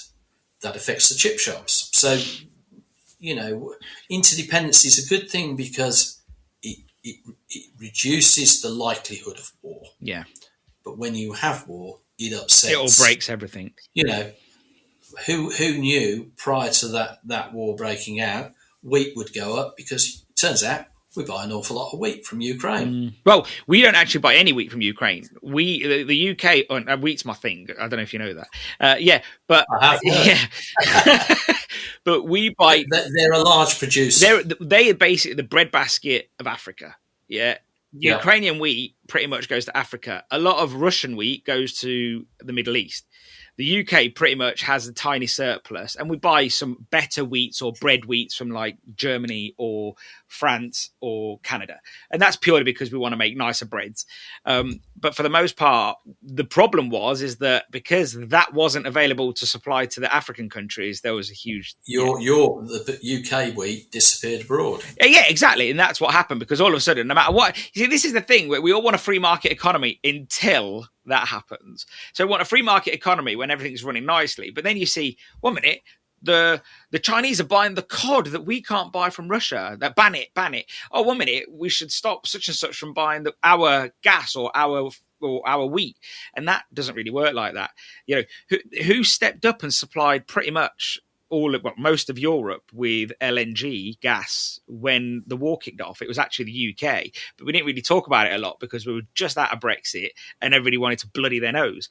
And actually we were like keeping them going, really. No thanks, no nothing. I'm sure we got paid for it, don't get me wrong, but and I'm sure it's good business, because I think the UK have some fantastically low rates from, is it Iceland or Norway? I'm not sure when it comes to gas. Probably Norway, I think. Gas tends to oil and gas tends to be with the Norwegians. Yeah. So if you live in the Shetlands, they're closer to you. Yeah. No, and that's people don't realise Shetland's actually quite close to the Faroes and the Iceland. Yeah. So I think that it is a global economy, and it's great when it works, but when it don't, then things go bit wide. But that's a good thing for stopping. It negates the need for war. Yeah. Well, hopefully they get on top of that. There has been some developments in your world, actually. Not so much war, more like peace. And Brexit. No. I know. After talking to you the other day and you telling me there's nothing to ask about Brexit because literally it did nothing, and as in it did nothing for your business. You got a bit of paperwork to do, and then you just carry on. Hasn't really changed it. Yeah. So, because I wouldn't usually ask about Brexit now because it's so long ago, as is COVID, but we spoke to you just after that was all happening and we didn't really know what was happening. I find sending things elsewhere even harder, to be honest. Europe's okay now. Like, every now and then we'd send something to like Holland or Cyprus or Greece and it gets sent back for something trivial. Whereas I think that's stopped happening now. Like, since the last lot of deals that got done, that's good. That stopped happening. Japan, on the other hand, I don't know what the hell is going there. We sent over 20 boxes of batter mix. At this point, I'm just like, send it me back. I don't want to answer any more questions. I literally every other day, I'm getting a message from the customs agent saying, answer this, answer that. And I'm like, it's all in the paperwork. And they're like, no, we don't look at the paperwork. You've got to answer it. And I'm like, please just send me this stuff back. I don't want to do this no more. It's like torture. America's good. America was a bit bad for a while, but now it's back to normal. But yeah, I think that this is what happens. Like, you're sending stuff abroad, and and especially if they're quite protective, they're going to be like, "One minute, we do this over here. Why are you sending it?" Look, in an ideal world, you don't want trade tariffs. You want a tariff-free trade globally, and that's good for business all sides. Protectionism is never a good thing, and it's an inward-looking thing, really. But how do you then opinion. Like I don't know a lot about this sort of economics and trade. You know a lot more because you're buying equipment from abroad. But how would you deal with someone like China, who is just constantly like dumping on markets, or whether it's steel dumping, whether it's car dumping? Like, how do you deal with that then? If you're trying to have as little friction as possible in trade, let's say free trade, if that's the goal here, how do you do that when you've got someone who then a party that abuses it? I think the main thing is to have everybody around the table talking. And if they're around the table communicating, there's an ability to get that request across. Yeah. And if you look at Chinese cars today versus 20 years ago, they've come a long way. And I think when somebody's trying to break into a market, they're always going to be cheap and cheerful. As they establish within that market, they're going to be looking to do the same things that the other companies do as well. So they're looking for better quality and a better finish. Yeah. That's me as a layman. Yeah, I'm not a specialist on it. Do they dump steel? Do they do this? Look, they're trying to grow their markets, and they're looking at a strategy that they think will grow their markets. It probably will. It probably will work. There's no doubt. A lot of people don't realise that in this country, and it's not a secret, it's not like they're trying to be, but there are warehouses all up and down the M1, M6 that are owned by Chinese companies, and it's essentially warehouse grouping, and they all keep stock there. So if you ever wonder sometimes, I don't know if you've got an Amazon account or Amazon Prime account, but there's some things that can get delivered today. Yeah. And you think, well, how does that work? Yes, they're close by, but they have all these warehouses that they're all sort of like groupage for Chinese companies, and they all work it together. So if you're looking for work boots, high vis, whatever it is that it might be that they've got, you can get it today. So when you're in a rush, and we're all like this, I'm like this, I was just ordering a new network switch for our server. The two same ones, I get the one that can come today rather than tomorrow, because I'm just in my brain, I'm like, I want it now. So it is interesting. And again, that's not it's gaming the system to their benefit, but it's also costing them money to do such a thing. So, they're not just sitting on their laurels. But they're having a go at doing that, absolutely. And they think that'll work. Yeah, absolutely. You can't knock them for that. They're not. If you go back to the old days, they're not still thinking, well, I sell to the wholesaler. The wholesaler then sells to the retailer. And it's done in a timely manner. It's a different game now. Yeah, absolutely. The friction is just gone. We're in a frictionless world so much.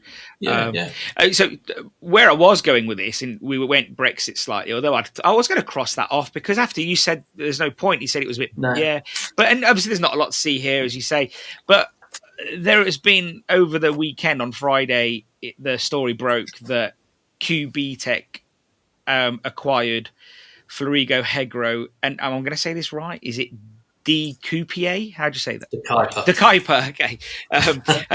And is yes. Well, it's the Kuiper is it's a very good Dutch brand. It's been going a fair time. Okay. Yeah. See, I know a little bit a tiny bit about Hegro. I know more about Florigo, obviously, but I know nothing about the Kuiper. And I think I've got that wording wrong before. I think that's not the first time. So that story, though. I don't think people realise that that's actually a real big play by QBTEC. Like, I think. I don't know what you think. Tell us a little bit about what you think. QBTEC owns a number of brands.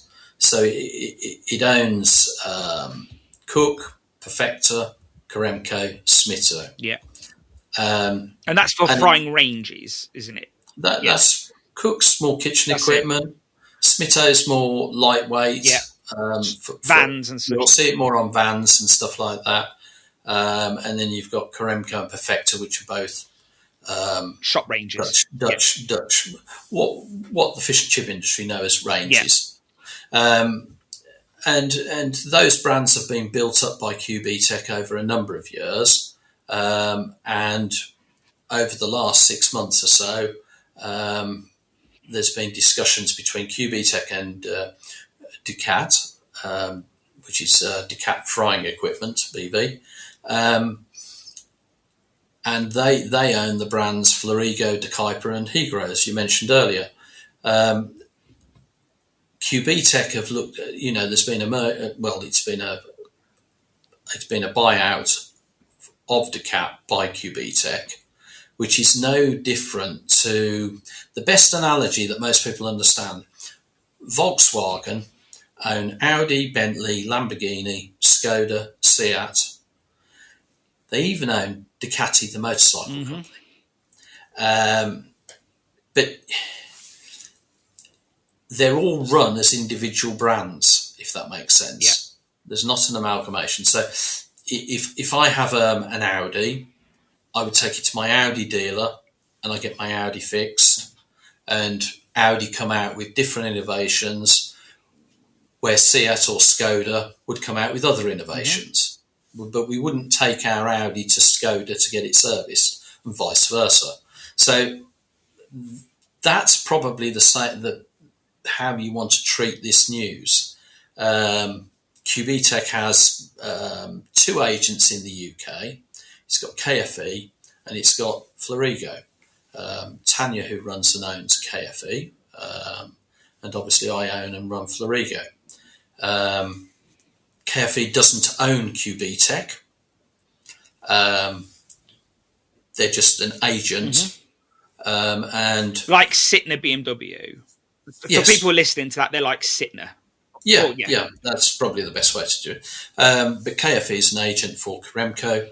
They are an agent for Cook, Smito, and Perfecta, and will continue to do that for those products. If you have a Karemko, you'll go to KFE to get that fix, and they'll look after it. I'm the agent for Florigo.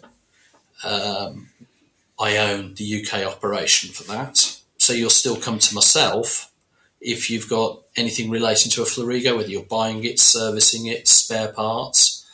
We operate totally autonomously to KFE. So at that level, at this level, the level we're at now, which is agents selling to chip shop owners, nothing changes. Yes. Business as usual. Nothing changes. Business as usual. Service and backup that you receive from KFE will be supplied by KFE. Yeah. And the service and backup that Florigo supply is supplied by myself at Florigo. Yeah.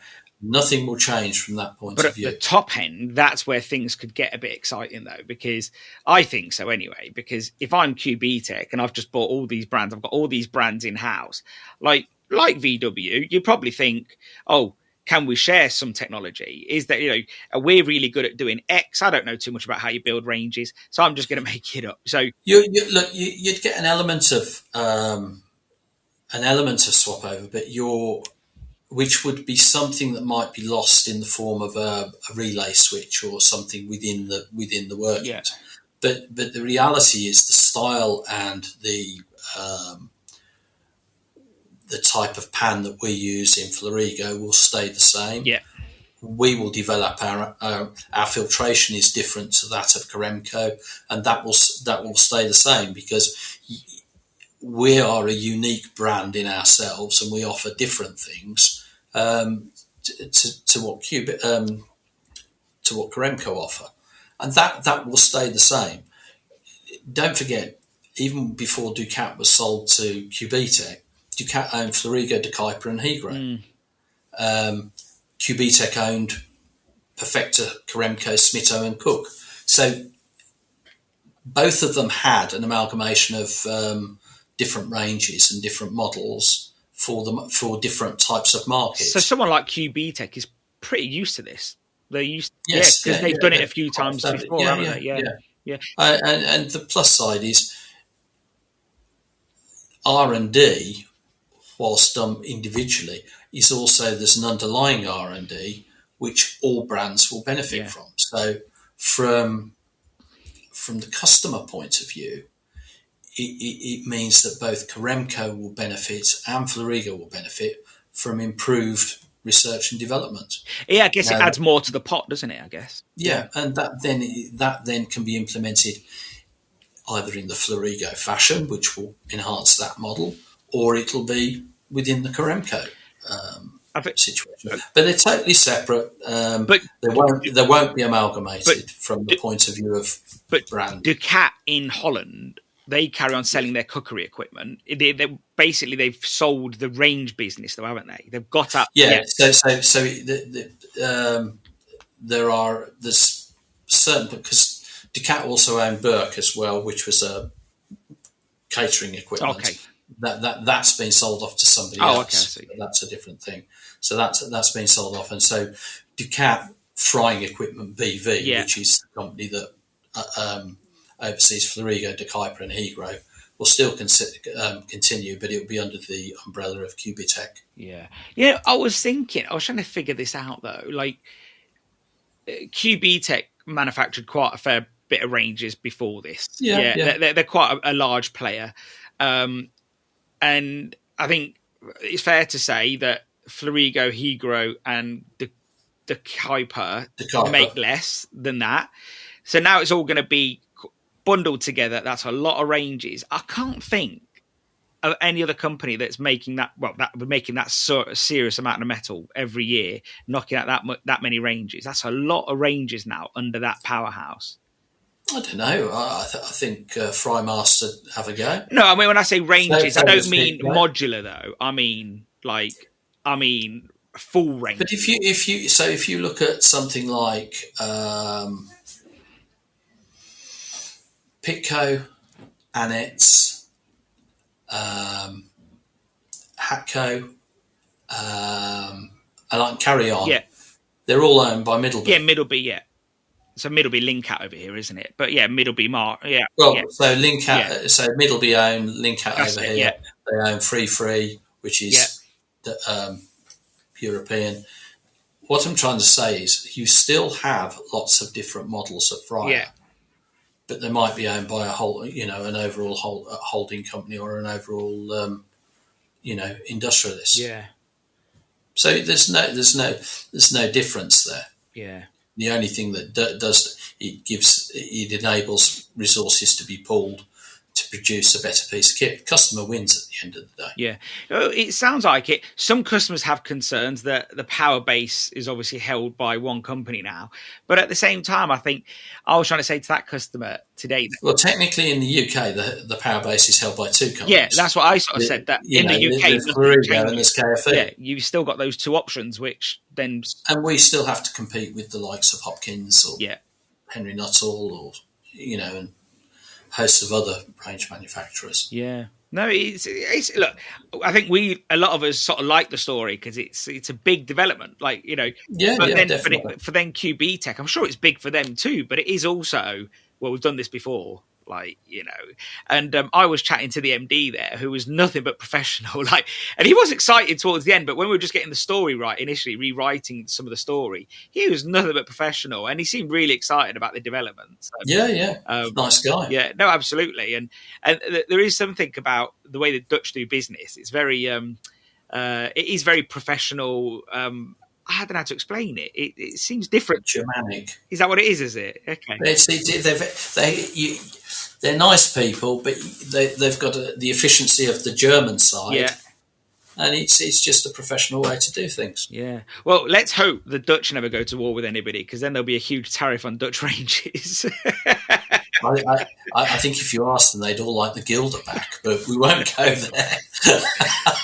No, more than anything, I think it is more of a watch this space. It's like, yes, it's exciting, the news is out, but really it's also watch this space, but also in the meantime, business as usual. Business as usual. But you are talking about the two ranges that have really pushed frying equipment forward. Over the last 20 odd years, you go back to what your dad used to fry on years ago, to what he's frying on. Well, what your brother's frying on now. Yeah. It's a whole world apart. It's moved forward so much, and that's really been pushed by the innovation of both Florigo and Karemko. Yeah. You know, that's raised the bar, and the others have, you know, tried to catch up and innovate themselves. But it's stopped inertia. It's made people move forward. Competition creates competition, doesn't it? Which is good. Yeah. And you know, at the end of the day, we want to develop all the brands so they're all successful in their own areas. I think one of the things I remember, like years ago, when Preston Thomas went pop, I remember, and I think people don't realise now because they're sort of forgotten about. But at the time, 20 years ago, whatever it was a big deal to a lot of those people that had those ranges. And I remember someone saying, well, they went bankrupt because nobody ever bought another one. They had them for 20 years, 25 years, 30 years, and you'll just retrofit them. The technology sort of stayed the same. And actually, whereas the Dutch ranges, in my mind, you're right, they did push forward. They dragged fryers moving forward. The industry has moved forward because of Dutch fryer ranges, you know. Well, I always remember Simon, good friend, Simon Preston, and he said his biggest competitor was a second-hand Preston and Thomas. Wow. And that where if you look at a 15-year-old Florigo,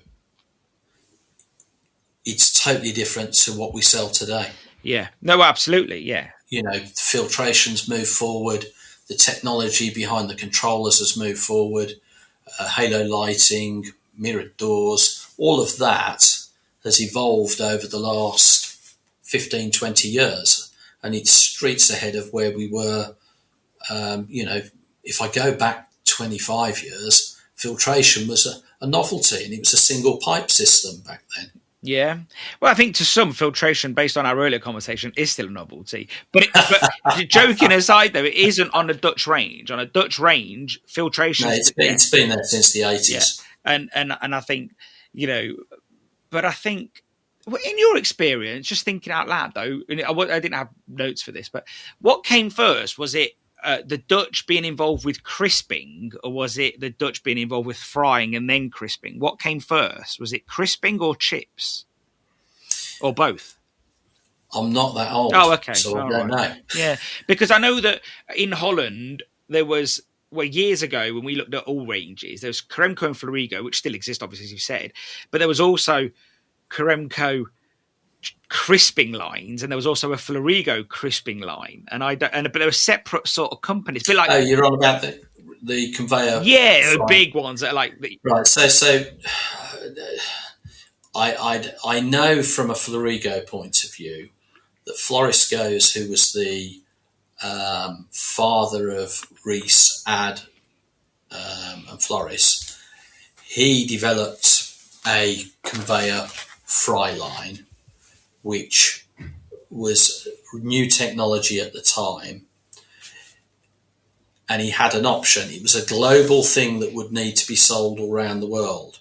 He sold that on because he would have been away from his family. I see. And kept the catering side. I see. So the first thing that came along was the cafe, because I think I'd be right on this with Perfecta and all of the others. It was the cafeteria market within Holland that started with the frying. Okay. And the fryers were designed for the cafeteria market, which isn't that dissimilar to the fish and chip market. But when we say cafeteria, though, the focus was still on chips, not fish. Predominantly fries and snacks. Yeah. Which is not dissimilar, and your croquettes and stuff like that. So all of that would have been, and still is today. You go into a Dutch cafeteria, that's how it was fried, and they tended to be wall ranges because the raw product was in front of you. You picked it, and it was cooked fresh. And to be fair, Dutch frying has always been about little and often. Yeah. So we've always been champions of don't cook it until you need it. Yeah.